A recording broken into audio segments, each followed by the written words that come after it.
Hey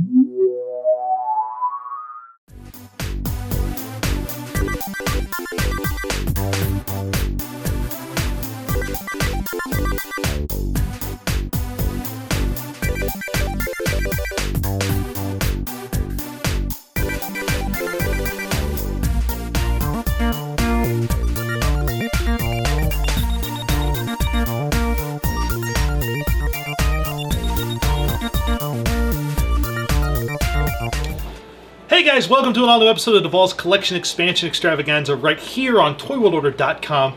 Welcome to the new setup. I am sure some people out there have been, going to watch this and go, we liked the bar.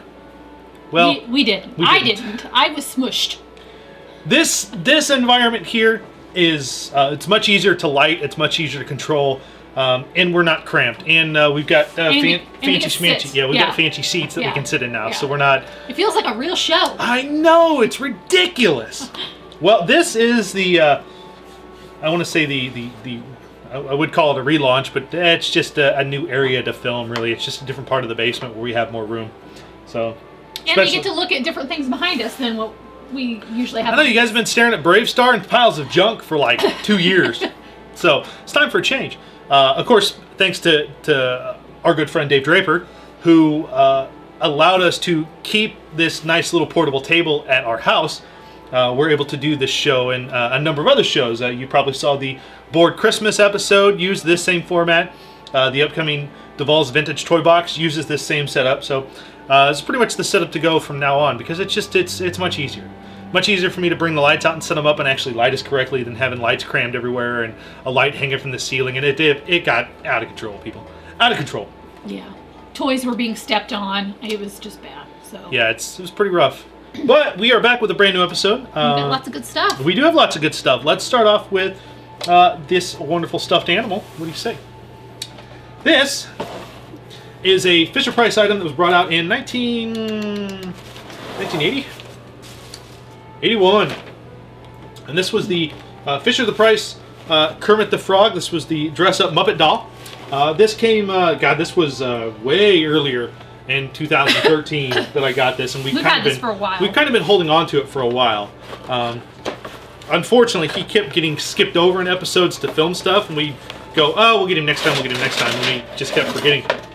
I actually have this Kermit. I actually have this same Kermit doll, except all of his clothes and his hat are gone. It's just... And no box. And no box. It's just this figure, basically naked Kermit. But this Kermit's pretty cool. This makes me super excited for the new movie. Yes, yes.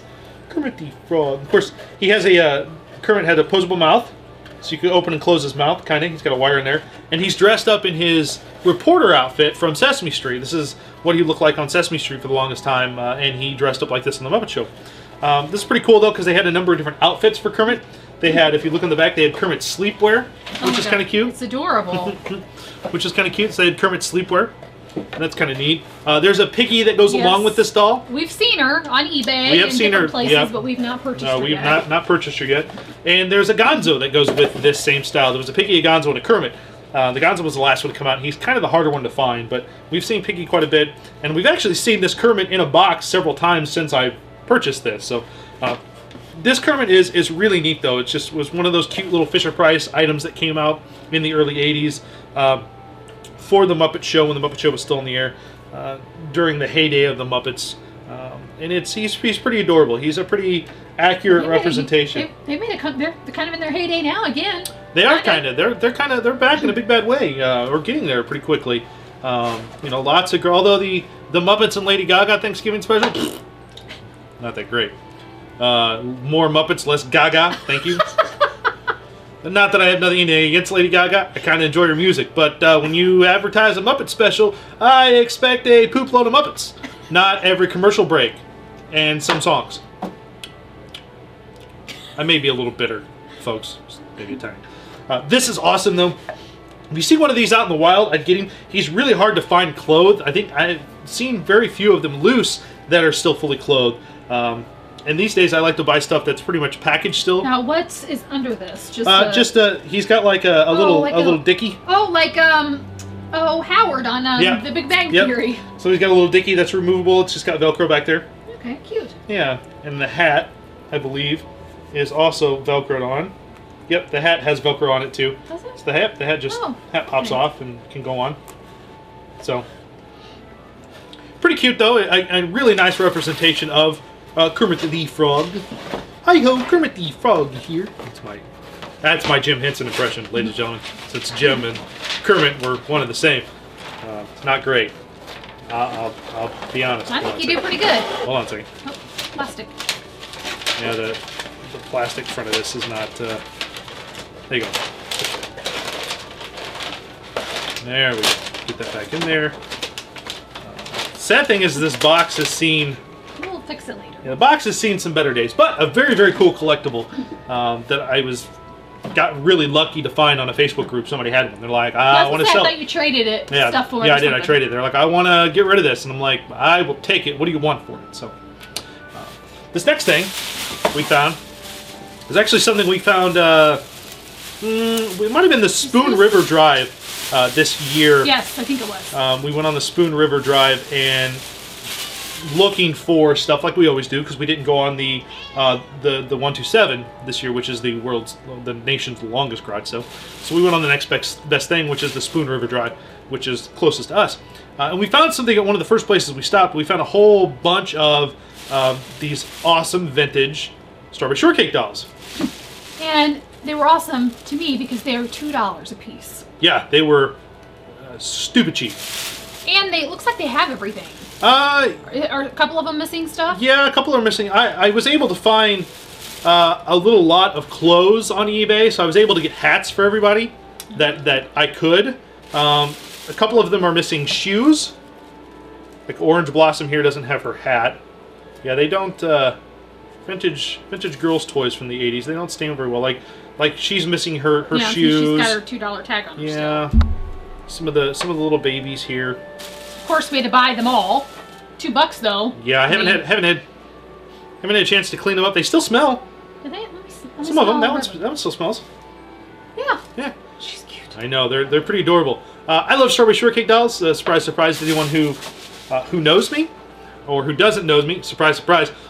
Strawberry Shortcake stuff is really cool. And the best thing out of this bunch though is that in the early run of them, the very, very early run, they all had flat hands. And they're a little harder to find because later on, they all came out with the hands they could hold. So they all had holding hands. Whereas my Huckleberry Pie here has flat hands. And Strawberry Shortcake is one of the first releases because she too has flat hands.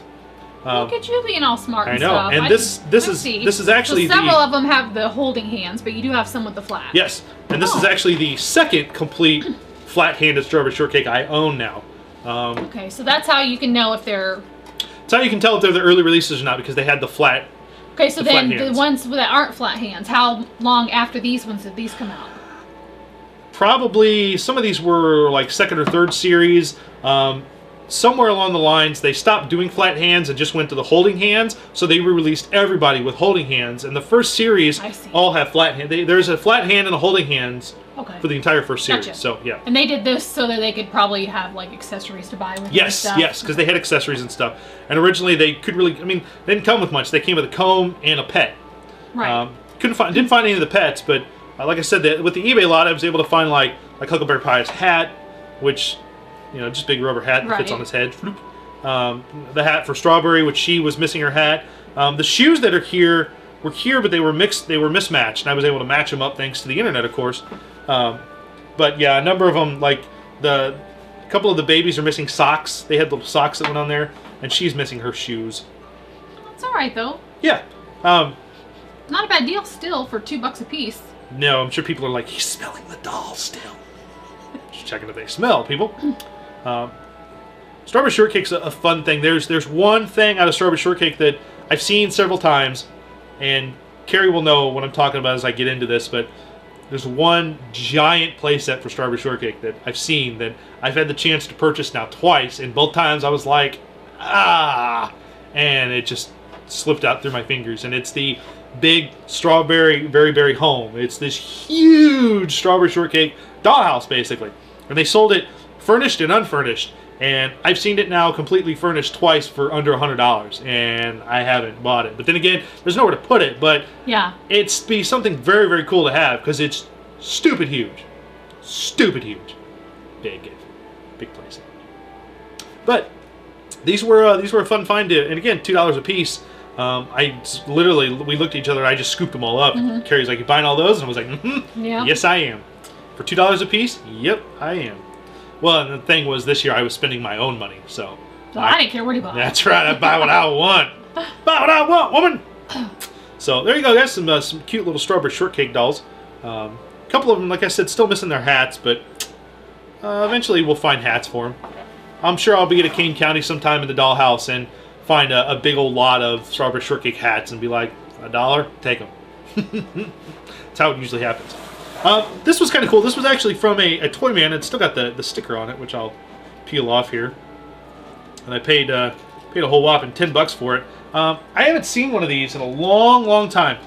And it's still got the Toys R Us stickers, the clearance stickers on the back there. It was clearanced out. It was $7.99, and it was clearanced out to $4.98. Back in the $10. I spent $10. But it's the Little Mermaid doll carrying case from Taiko. Do you have the doll that's supposed to be in there? I do not have a Taiko Little Mermaid. Interesting. I have a Little Mermaid doll, but I don't have any Taiko stuff. The only other Taiko stuff I have, which we'll show on a show upcoming here soon. The outside of this box is, it's all vinyl. It's vinyl and cardboard, so it's just vinyl covering cardboard. There's a couple tears. There's a tear on the side here and a tear down to the corner, but for the most part, it's still in really good shape. The clasp is just Velcro, and it's still in good shape. And then you open it up, and it still actually has... the original scan tag inside of there. And the interior, as you can see, it was made to, you could put an Ariel doll here. It had a little hanging thing, so you could get some like little doll hangers and hang clothes and stuff, as well as a little cardboard pouch here at the bottom where you could put accessories for her. So like Sebastian and Flounder and all that you could fit in there. Just basically so you could carry around your Ariel doll in her fashions to, like, a sleepover or something. Not that I'd know anything about any of that stuff. Neat. So why do you not have the Taiko doll? Just because you just don't have it? I don't see a lot of Taiko stuff, because Taiko, of course, was the first company to release Little Mermaid stuff in the 80s. In 89, when the movie came out, they were the ones that had the license. So I don't see a lot of Taiko stuff. I'm just surprised with all the Mermaid stuff you have that you didn't have. I'd never seen the carrying case. I didn't know it existed until I saw it at Toy Man. I was like, ooh, I'm going to buy that. And that's what I do. I see things and go, ooh! And then Carrie goes, "You're buying that, aren't you?" I'm going to buy it right now. I've got some collector glasses, which are kind of neat. These are two different sets. They're both from McDonald's. This one, I'm not sure what the year is on this, but it's Big Mac. And it's one of there was a number of character glasses. Big Mac was one of them. Of course, those of you that don't know Big Mac, because these characters were pretty much phased out in the early 80s, there was a number of characters they made for McDonald Land, which was kind of the character side of the McDonald's that they were selling Happy Meals and stuff. Then they had Big Mac, they had Mayor McCheese, Grimace, of course the Hamburglar who's still around, Crooked Pirate, I think is his name. I think that's his name. The Professor, who was another character, and of course Ronald. So they had, and Birdie, they had a number of those characters, and they introduced more, and then they got rid of some. Big Mac was one of the ones they did away with. Ronald McDonald's the only one that's still around. Well, Ronald McDonald, they show Birdie and Hamburglar from time to time. Yeah, they still use those two from time to time, kind of heavily. But yeah, Big Mac, this was a cool glass. Again, I'm not sure what the year on this was. This might have been a late 70s, early 80s glass. And then the second one I have is actually a series of glasses that were done in 77, and these were the McDonald Land Action Series. And of course, the way you can tell is that on one side is this very clear picture of a train, basically, and kids riding the train. Of course, McDonald Land, the commercials in the 70s and the play sets from Remco and the figures all centered around a train that would go from McDonald Land into McDonald's restaurants for Ronald to visit the kids and bring the kids back to McDonald Land. So there was a train involved in that, and the characters lived in McDonald Land. And this one was Hamburglar. We've got a couple of these of this set. Mm-hmm. We've got Grimace, we've got Mayor McCheese. I think we've got a Ronald for this set too. But this one was a set of, I think, all the main characters from 77. It's crazy to think this glass is as old as I am, which is 36. That's old. But these glasses are really good shape. I think we found these both at... I think we might have found them as a garage sale when we were out and about earlier in 2013. In summer, we stumbled across these somewhere for like $1, $2 a piece. And usually, we had an extra too. Unfortunately, that seems to be a problem with us buying glasses, is we tend to buy... No, not we. You. I don't know what you're talking about. Okay, I tend to buy some duplicates most of the time. Okay, all the time. All the time, I buy duplicates. Not on purpose. He just can't remember what he has. It's too much stuff. So. It's too much. These are awesome, though. These are great glasses. If you're into collector glasses, these are probably some of the ones you'll come across more than you will others, because McDonald's sold these glasses pretty heavily in the 70s and 80s. So a lot of times you'll come across the McDonald's stuff. You know, they did Garfield cups, they did Peanuts cups, they did a lot of different collector cups for McDonald's. So you'll stumble across McDonald's stuff a lot more than you will, say, Burger King or Hardee's or some of those other companies. So these are very, very cool. These are very cool. Well, let's move on to some action figures. First one up is something I've kind of been holding off on. One of the last American release figures for the Captain Power and the Soldiers of the Future toy line. As I reach down to pet our dog. What? He's crazy. Come here. Urgh. There we go. Look at that. You can sit in our laps now, Chase Puppy. He doesn't need to be on the show again. This is what happens, ladies and gentlemen. He gets excited because he wants to be up here with us and be on camera. Which is weird because he usually growls and barks when his picture's taken, like you're stealing his soul. So, go figure. This was one of the last American releases of the Captain Power and the Soldiers of the Future toy line, and it was Colonel Stingray Johnson. This was a character that actually was created for the show. They actually filmed some stuff for like the teaser of the show, the cell tape, and then never had him in the show because it was going to be too expensive to actually film a character underwater or to do those special effects even. It was going to be way, way too expensive for them to do that. So Colonel Stingray Johnson got the boot and went bye-bye. But they still made a toy of him in the very last little bit of this toy line. And this is actually a bilingual card, so you've got Captain Power and the Soldiers of the Future. Et les soldats du futur. I think that's French. If it was, it's my French. That's pretty good, I guess. But yeah, this is the last figure. I bought pretty much everything I own figure-wise of these. I bought on card and open because the weapons are so hard to find for a lot of these figures. They're so small and so tiny. And a number of them, the backpacks, like my Colonel Hawk Masterson, his backpack was broke because the pegs break so easy on it. So I ended up buying another one on card, opening so I could have one that was nice, neat, complete. That wasn't super glued to his back because that's what happened to the other one that I had. This is one that's going to get open. He's going to get displayed with my other Captain Power figures. There's a couple of figures that were released only overseas that eventually I'll stumble across, but I'm not actively looking for them because those two figures are all the money. So as for now, I'm just happy to have all the original American releases for Captain Power and the Soldiers of the Future. And it'd be nice to finally open this. I've been holding off on opening this so I could show it to you guys on the show. So very cool. All right. Can you tell me what toy line this goes to? Let's see if Carrie can. It doesn't go with those, right? No. Okay. Just give me a second. Okay. Does it go with one of these shelves? Yes, it goes with one of the shelves on your left there. No, just give me a second. Okay.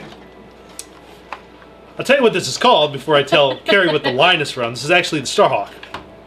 And this is a very, very cool little vehicle that actually makes no sense for the line that it's in my honest opinion. You want me to tell you? Give up? Yeah. Yeah. This is from GoBots. Oh, surprisingly. I would never guess that. This is the Space Hawk. And what it does is it's basically, in this form, of course, it's a spaceship. The canopy opens. You can fit a GoBot in the canopy seat there. This actually transforms into this really kooky, really strange, really weird. Front gun pops out. There it goes. Top of this flips out there. This is what it turns into. Oops. It turns into basically a walker. Transforms from ship to this kooky looking walking thing. Again, Tonka, I'm not sure what you're thinking of because it doesn't make a whole. I mean, it transforms, but it doesn't make a whole lot of sense for the characters. It's kind of neat when it's transformed into its walking mode like this because it's kind of cool looking. I think because it does tend to look like a robot. But again, it's just a very, very kooky vehicle that really makes no sense to me in the scheme of things for GoBots. Do you have a GoBot that goes in that? Well, what happens is you can put GoBot in here, then you can set a GoBot back here so he can look out the little laser sight, and he can aim and fire at the Renegades. Most of your GoBots are really tall, though. Would it be the smaller ones? Be the smaller ones, yeah. So there were giant-sized GoBots and there were regular GoBots. So these fit the regular-sized GoBots. And what's cool is that the front of this is like on a pivot, so it can actually kind of move like it's moving its head. Kind of neat. Again, though, like I said, it makes no dang sense whatsoever. But you just had to have it. Well, it goes with GoBots. I mean, yeah, I mean, you know. This actually came from a auction that I got for stupid cheap, because half the time I see the Space Hawk, which doesn't pop up normally. When it looks like this, it looks like it's missing stuff. Yes, it does look like it's missing stuff when it's like I would have thought that it was missing like a whole nother section. No, or something. yeah, it does look like it plugs into something else, but it does not. Yeah. This is what it is. It had a little handle here so you can fly. Pew pew pew pew pew pew pew pew pew. Pew pew. I like GoBot stuff. It's a kooky line. It didn't sell me. It sold okay, but it's not well loved in the collecting community. But I love GoBots because it's so dang goofy. But very cool little toy though. Very cool little toy. Let's move on. I got a couple of figures here. We'll finish up the action figures and then we'll move on to board games and wrap this episode up. These figures here, these 4 figures, actually finish out one of my favorite Kinder toy lines of all time. Thank God. Except for weapons for one guy, which I've got people on the hunt for. People are looking for those weapons for me. I am so sick of Chuck Norris. But these go to the Kinder Chuck Norris Karate Commandos line, and this is Tabby. You know why I'm mad at why I don't like him? Because I have 3 Karate Corvettes. Yes. One in the box, one loose and complete, missing one little blade, and one that was for parts that I needed. So we've got Tabby, who was the sumo wrestler, who came with these pounding. Yeah, he's got some marks on his back, but you squeeze his legs and bush, bush, bush. So he does like a bear hug and he picks people up. It's Tabby was kind of neat. I had this whole line when I was a kid, and would love to know what happened to all of them because they're gone. Reed Smith, who was one of the younger kids on Chuck Norris. Of course, he came with this weapon here, this 2-part weapon that split apart so he could hold each one in his hand. But then if you squeeze the back of his legs, he does this double kick. Yeah, yeah, yeah. Or squeeze his arms, I should say. He does this double. Yeah, yeah. Like that. Yeah, yeah, yeah. So, Reed Smith is pretty cool. I've got... this Chuck Norris is not the undercover, but the street gear Chuck Norris. And he had this 2-part weapon here that he can hold in his hand, or if you take it apart, it's got prongs on the bottom of his that you can actually fit in the holes of his feet, which is pretty funny. So he's got this. So he's got these double blades here, and this Chuck Norris actually, he used to work. I don't know what happened to him, but I think his gear, basically what he did was when you twisted his arm and you squeezed it, he would flip. He would do this flip kind of thing like this. So I'm kind of sad that. No, I'm sad because that means you're going to try to find another one. I'll find another one. Oh, I will find another one that works, but that's not on the high list. I think that weapon thing is kind of neat though. Yeah, the weapons thing is cool because you can disconnect it and make. Yeah, it's not just something he's going to hold and that's it. You can. Yeah, you can actually put it on his feet. And he can use it in battle, and he can hold on to it, which is kind of cool. I love these figures. And then I've got the. Did his weapon do that too? Did you already show me that? No. Reed's does not, and I don't remember. He's got holes in his feet. He does, but. So does this guy. Yeah, well, they all had holes in his feet. What? This Why? actually, Reed, you can actually put. I probably should have showed this when I showed Reed, but you can actually attach his weapons to his legs like this. Okay, but how come they all have holes in their feet? so they can stand on the Karate Corvette and stuff. Oh, okay, gotcha. So you can actually put the weapons on his feet, and well, kind of, and he goes, yeah, yeah, yeah, and he kicks people with sharp things. Yeah, yeah. And then I've got the, let's say this is one of just the basic ninjas. But basically what happens is you wind his hand up like this. Oops, he dropped his knife. And then squeeze his arm. And he spins his arm to attack Chuck Norris. Like so. Ah! Oh, Well, having trouble here. okay, wait a minute. I didn't want to play with the toys. Sure you do. There we go, watch. He won't. His shoes are weird. Stand up, Chuck! Feet won't. Up, Chuck, get it? Ha! There we go. Yeah. Yeah. Oh my god, he can't. You knock him down. I love this line. I really, really love this line. Like I said, one of my favorite Kenner lines. Just another example of the kookiness that is Kenner, or that was Kenner. The stuff they released in the 80s was pretty spectacular. And like I said, this finishes up the line. And of course, I'm missing. They did two different versions of this. They did a Red Ninja and a Black Ninja. And of course, I'm missing Red Ninja's weapons, which are these weapons, but in black. Well, you could just give him. Well, that's not his though. These go to him. The red ones go to this one, and the black ones go to You're this making one. my head hurt. Yeah, making Carrie's head hurt. Why does it have to be so complicated? It's just the way they are. But again, love this Kenner line. Spectacular little fun line. And now Carrie's happy because I can stop talking about Chuck Norris and the Karate Commandos for a while. Well, let's show off a few games here. Pick up a couple here. The first one I have to show is a little preschool game, ages 6 to 10, from Milton Bradley, and it's none other than the My Little Pony game, a merry-go-round adventure full of fun and surprises. Where did we get this? I don't remember getting this. This came I bought at a Toy Man. And there's lots of little pieces and lots of little tassels and Sunny Bunch and all the little ponies here.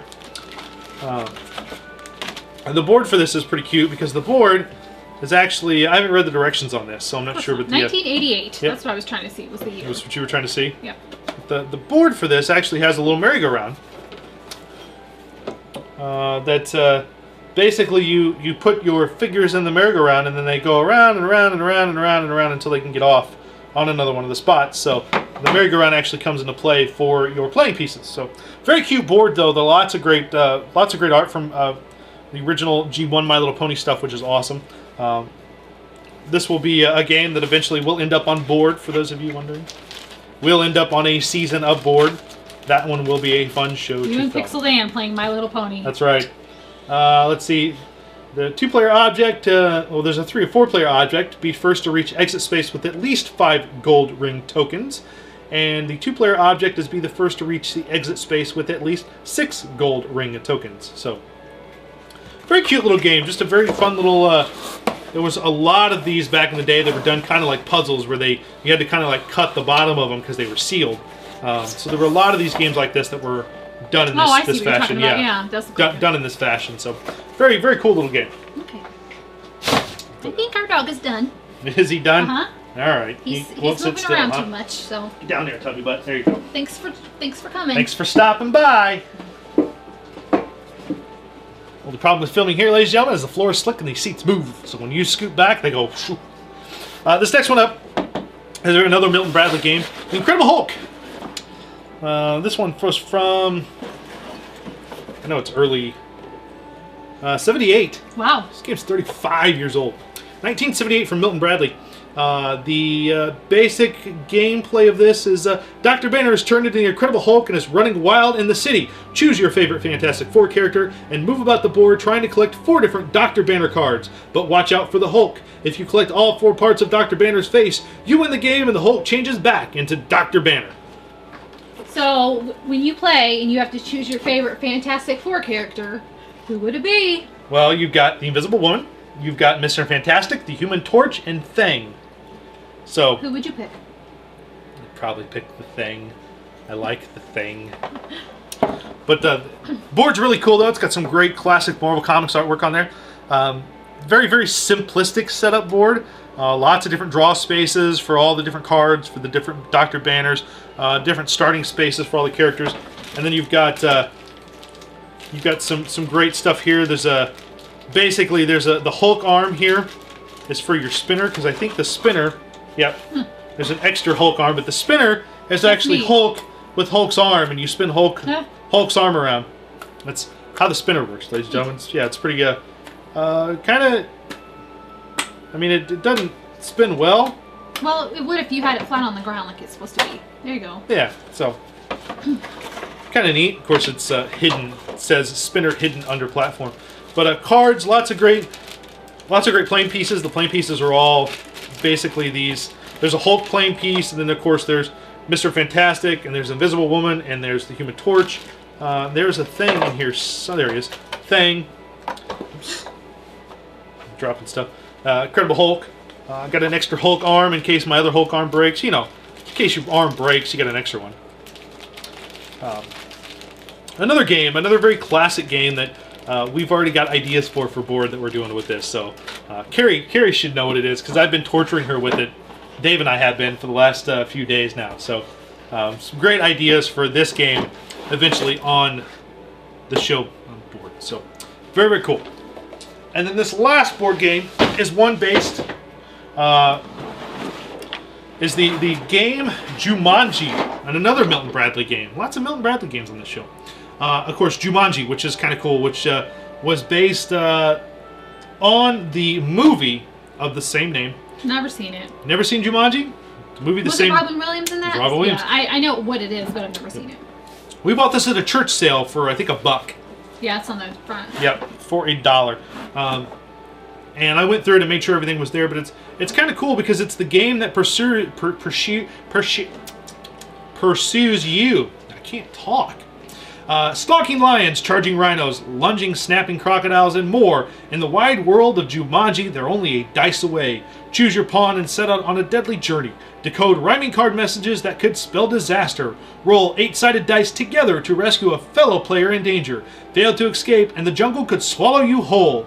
The only way to finish the game, the only way out is to finish the game. Only then will the terrors of the jungle disappear.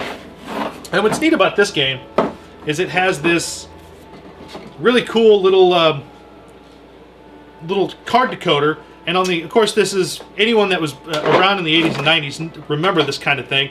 These little decoders, and basically what it is the red is actually, once you slide it under something else red, the red itself disappears, and you reveal what the card actually says. So you're able to tell. Not very good. Yeah, not very good. The playing pieces are kind of neat. There's a rhino in here. There's some, like, one of the only games I know in the 90s that actually came with wooden playing pieces, because it's supposed to kind of mimic a classic, you know, a very, very old game. The board is huge. Yeah, the board is big. Like this game with the this card says with 6-foot wingspan, sound of swish. It thinks the game board is a fish. And again, something about rolling the dice or something. Yeah, and this is dice one. Yeah. So very, very neat game based on that film. And yeah, of course the board is, it's a big board, ladies and gentlemen. It's huge. There's a hole in the middle of it for the decoder. Hi. That looks kind of fun though. My name is Jumanji, and I just want to say that while Robin Williams was in my movie, that while not a great film, I did have a little bit of popularity after the movie, but now that my popularity is fading, and I hope that Jason the Vault Board and Pixel Day Nerdly can bring back my popularity. Okay, the role play's over, ladies and gentlemen. Actually, didn't know there was a hole in that board until just now. Hurt my nose a little bit. Yeah. Ouchie. Jumanji the game, though, gang. Pretty neat looking game. I'd be excited to play this. Carrie and I, of course, will play it before anybody else plays it on board. So I'm sure it'll be another one of those times where we're trying to learn a game and we yell at one another. That happened on the Subsearch game. For those of you that watched that show, a lot of yelling in that. Trying to figure that game out. It's pretty bad. There you go, gang. that brings us to the end of another episode of Duvall's Collection Expansion Extravaganza right here on ToyWorldOrder.com. Make sure you check us out, youtube.com/ToyWorldOrder. Hit subscribe, it helps us out. Check out the website, ToyWorldOrder.com. And of course, you can always follow us on Twitter. You can follow Carrie at Mrs. Duvall. You can follow me at Puppet Duvall. And you can check out all the other great stuff. And if you want to check out Board, which we've been talking about a lot lately, go to youtube.com/BoardTheShow and hit subscribe to that as well. And catch up if you haven't seen Season 1. Catch up because Season 2 should be coming along. By the time you see this, should be coming along pretty soon. So make sure you do that. And gang, until next time, keep digging because you never know who you'll find. Maybe I'll find more Chuck Norris. Kia. Take care, guys.